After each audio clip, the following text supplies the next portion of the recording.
Às vezes me espanta a capacidade quase mágica das nossas mãos.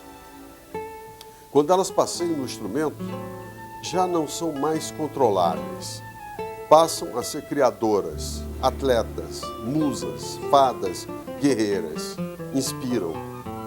E o instrumento não precisa ser necessariamente musical. Violão, violoncelo, violino ou piano. Pode ser o teclado do computador, de onde brota o romance, a caneta veloz cobrindo o branco do papel, pode ser o bisturi, o volante ou o mais completo de todos os instrumentos, o corpo humano.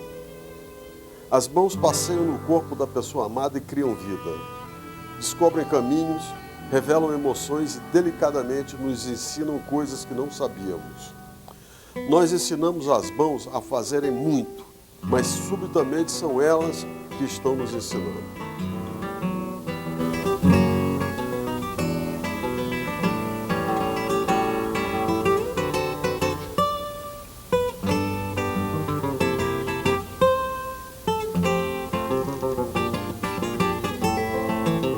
Ano que vem, eu estarei completando 70 anos. Então você entra naquele período da recapitulação da matéria. E, em geral, eu sou muito ajudado por outras pessoas, porque entra uma espécie de espelho aí. As pessoas dizem o que elas acham de você, o que você fez, elas fazem críticas, entende? Dão um estímulo muito grande, fantástico, e eu fico surpreso. Eu acho realmente que eu devia ter tido uma casa lotérica em 1900 e pedrada, 1960 por aí, porque eu estaria bilionário, entende? De tanta felicidade, entende? Que eu encontrei na vida com pessoas com talentos extraordinários, gente que tem um conhecimento da cultura, de como usar, de como utilizar, o que é essa ferramenta, a cultura na vida das pessoas. A cultura, para mim, é tudo, o amor e a cultura. O Edino Krieger, que foi meu mestre, um compositor desse gabarito, entende? É uma loteria, é uma sorte você conviver com uma pessoa dessa. E o Turibio Santos é uma espécie de um Segovia brasileiro. Porque o trabalho que o Segovia fez em relação ao repertório internacional do violão, ele recuperou o prestígio do violão, né, internacionalmente, né, e não se limitou, digamos assim, a ser, digamos assim, um grande intérprete desse repertório, né, mas ele estimulou os compositores a escreverem para o violão. Tem muitas obras do século XX para o violão que foram compostas por solicitação e dedicadas ao Segovia. Bom, o Turibio Santos fez esse papel aqui no Brasil.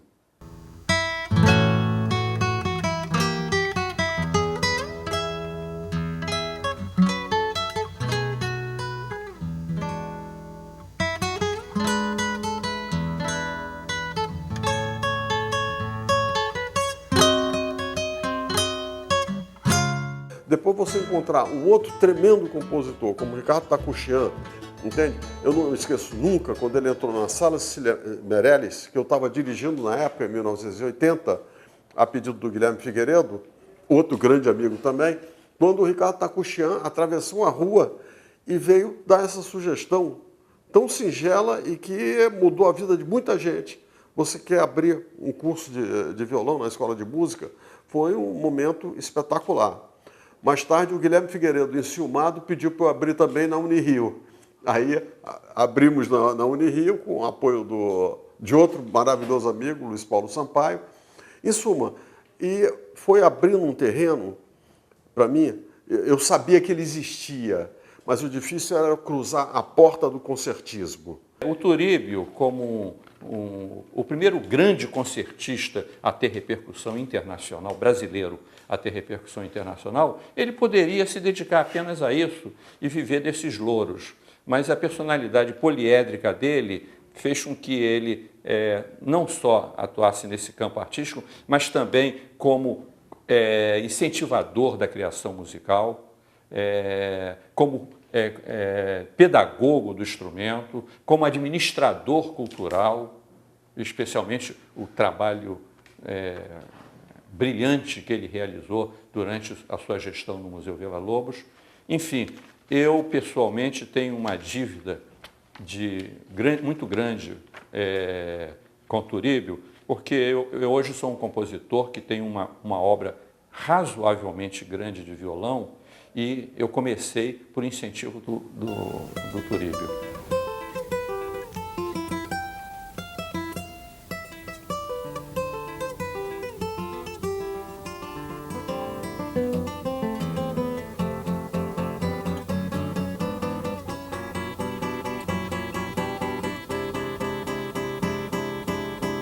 O Turíbio Santos ele não se conformou, não se contentou em ser um excelente violonista, entende? Quer dizer, dominar o instrumento do ponto de vista técnico e dominar todo o repertório já existente do violão, né?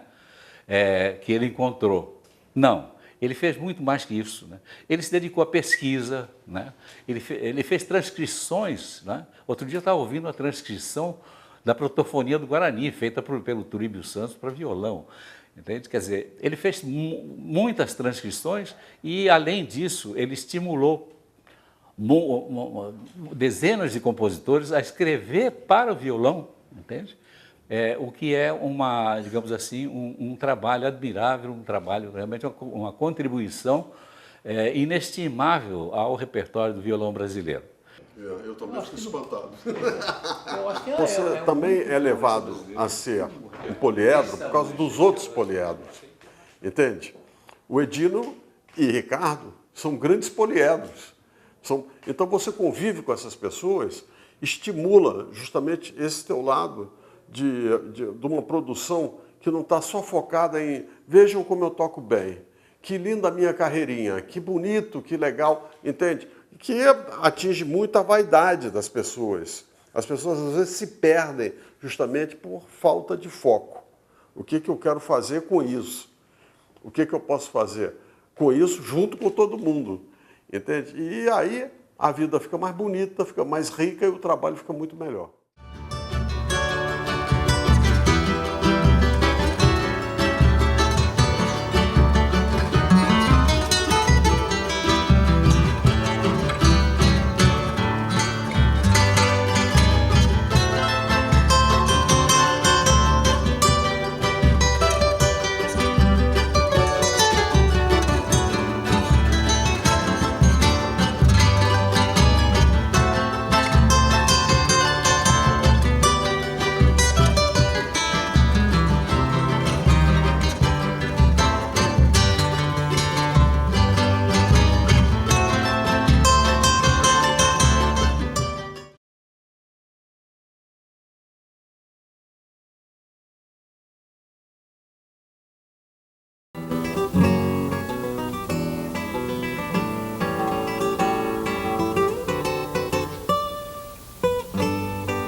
Outra sorte na vida. Quer dizer, eu conhecia, quando eu tinha 12 anos de idade, fui assistir André Segovia, na antiga, onde hoje é o consulado no Rio de Janeiro, era a Embaixada Americana.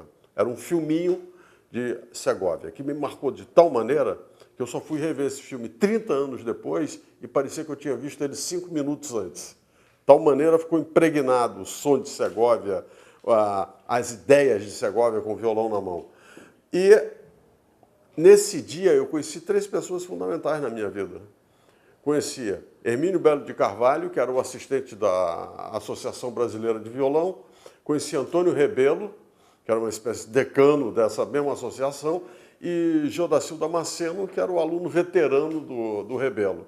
Jodacil Damasceno me apresentou o mundo clássico do violão e Hermínio Belo me apresentou o mundo da música popular. E eu passei a ter aula com Antônio Rebelo. Então você vê como foi importante esses encontros que modificam a tua vida. Eu caí doente, eu tive um problema e Villa-Lobos estava fazendo no Instituto Benjamin Constant uma série de depoimentos sobre a obra dele. Eu fui, claro, fui ver na primeira, foi a segunda, Mas era muito vazio, né? Eu achei coisa desinteressante aquela plateia. E aí um dia eu adoeci e um dia disse, Turíbio, eu estou doente, eu queria que você fosse e tomasse nota de tudo, palavra por palavra do que ele dissesse. Você vai lá, leva um bloco, leva papel, leva tudo, e você não me volte aqui sem um relato de tudo. E foi uma coisa maravilhosa, porque o Turíbio é muito Caxias, CDF mesmo, ele foi lá e fez um trabalho perfeito. Trouxe. Em 64, exatamente, quando, depois daquele golpe, né, do golpe de março de 64, ou 1º de abril, como que, entendeu? A coisa engrossou, né, no Brasil. Então, o Turíbio já estudava, fazendo faculdade, e eu lembro que em dezembro, com um intervalo de 1 ou 2 semanas, a turma do Boal, Augusto Boal, o grande Augusto Boal, e a Aninha Cetal estreava o show Opinião, do Teatro Opinião, com a Nara, João do Vale, Zequete. E, uma semana depois, nós estreávamos no Teatro Jovem, em dezembro de 64, em quem? Imagina, a Clementina Jesus, uma ilustre desconhecida com 62 para 63 anos de idade, ninguém sabia quem era aquela mulher maravilhosa, e eu tive como parceiro, como um cara que, sabe, comprou a ideia e ficou junto da Clementina, e a primeira parte era Turíbio Santos começando o recital, e a segunda parte, a Clementina, acompanhada então pelo Paulinho da Viola, Elton Medeiros e Benedito César, pai do Paulinho. Então, a coragem de um menino, entendeu? Que podia se assustar com aquela audácia, eu tive essa cumplicidade que permanece até hoje.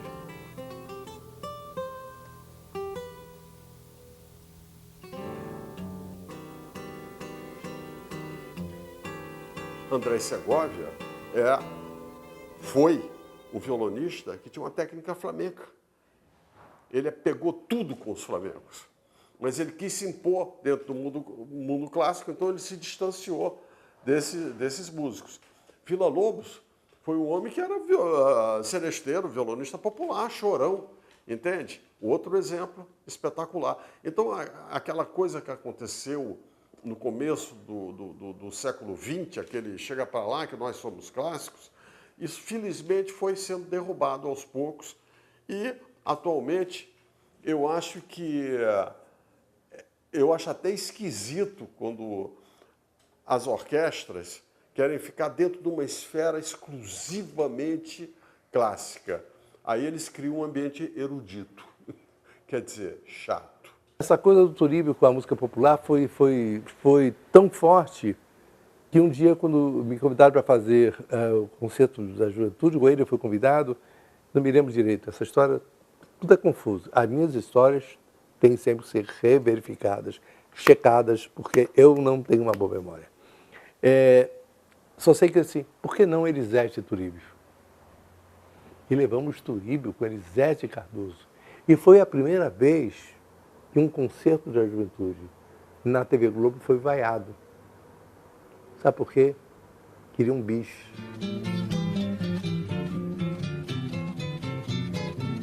Vai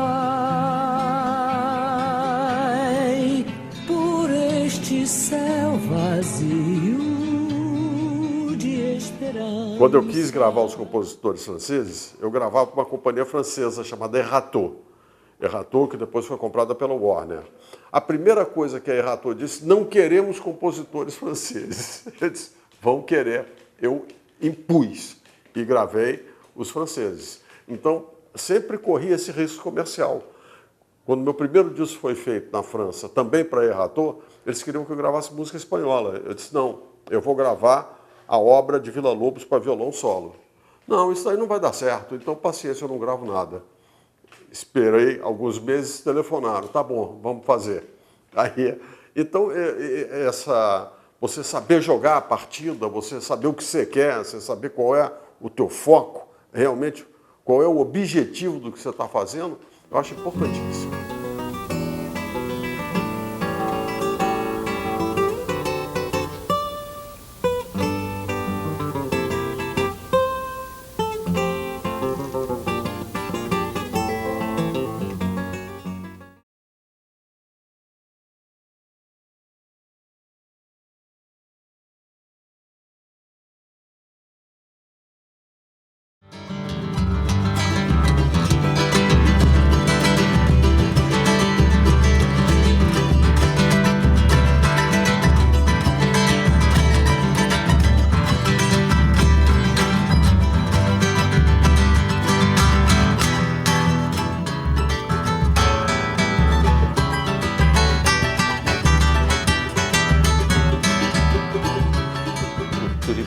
encomendou uma obra para a série que ele dirigia em Paris, para editar.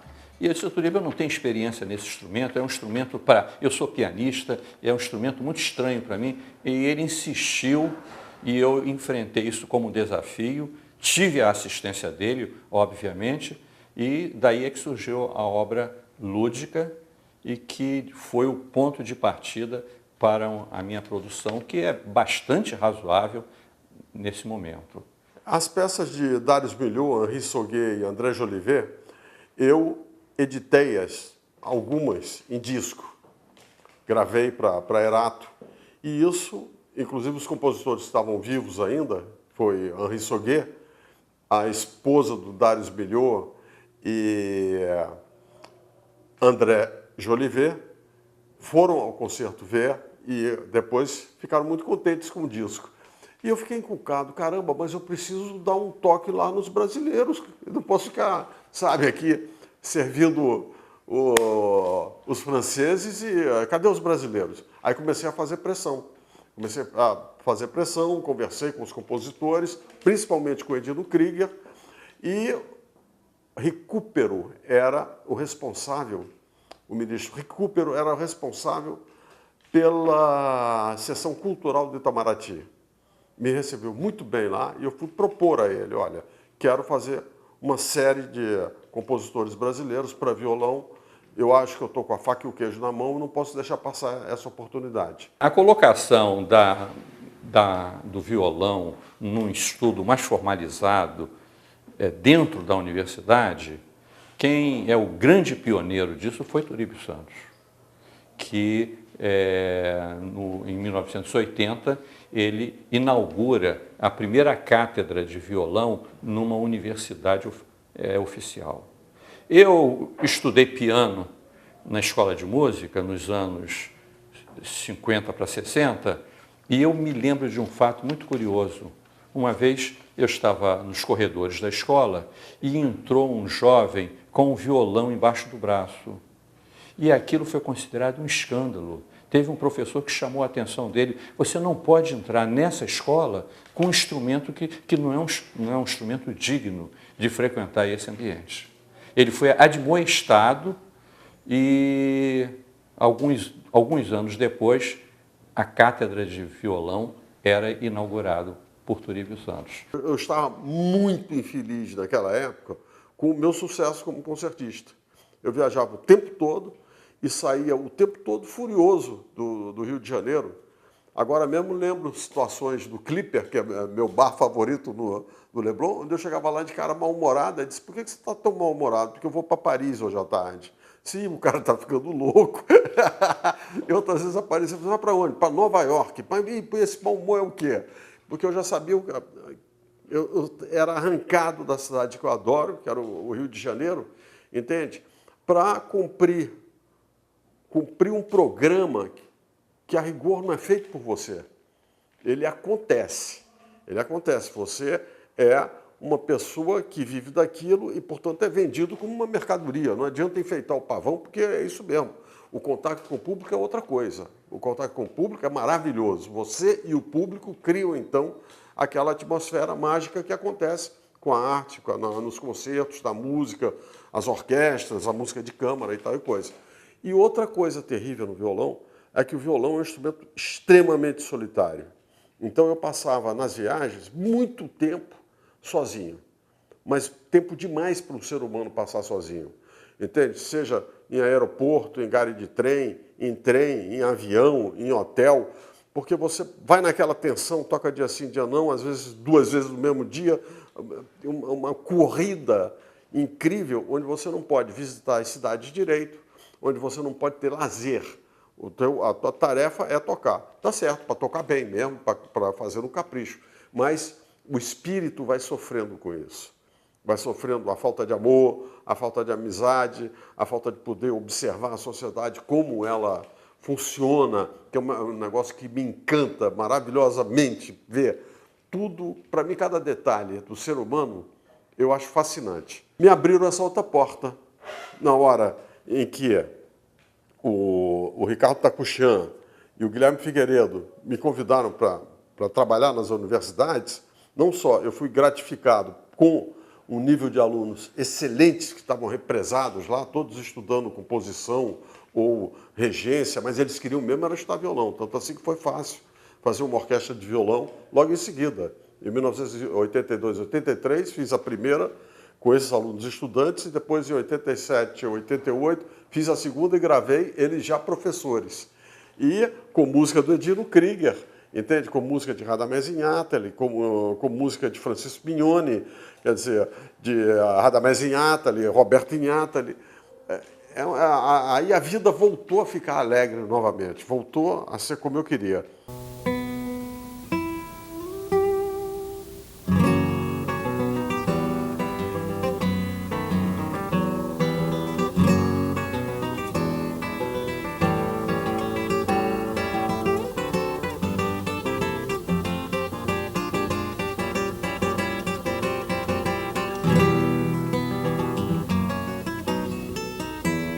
Eu tive a felicidade de escrever para o Turíbio, de ter encomendado pelo Turíbio pelo menos duas obras para violão, né? A primeira delas, que foi, eu não sou bom de data, mas eu acho que é na década dos anos 70, 80, que é a Reit Mata, né? Que foi encomenda dele, né? E que foi composta, inclusive, com a assessoria dele, né? Porque ele foi lá para minha casa.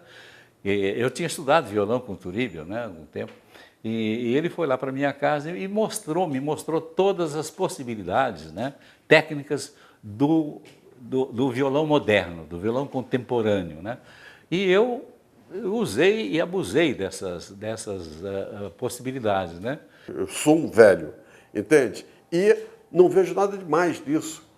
Eu vejo uma etapa da vida, entende, que é cheia desse retorno, desse espelho, e você, por sorte, tem os amigos, entende, por perto, que te ajudam na tua autoimagem. Nossa homenagem ao Turíbio Santos, realmente, porque ele é não só o grande violonista brasileiro, né? É mais que isso, ele é o grande responsável pela renovação do próprio repertório do violão. Eu continuo tendo pelo Turíbio Santos assim, uma admiração imensa, intensa, um amor profundo pela grande solidariedade que teve como artista para com as minhas ideias então muito loucas e que continuam loucas, graças a Deus, e que eu quero continuar com essa loucura pro resto da vida, aos 77 anos. Quero continuar e tenho a certeza de contar com a cumplicidade dele sempre. É um grande artista.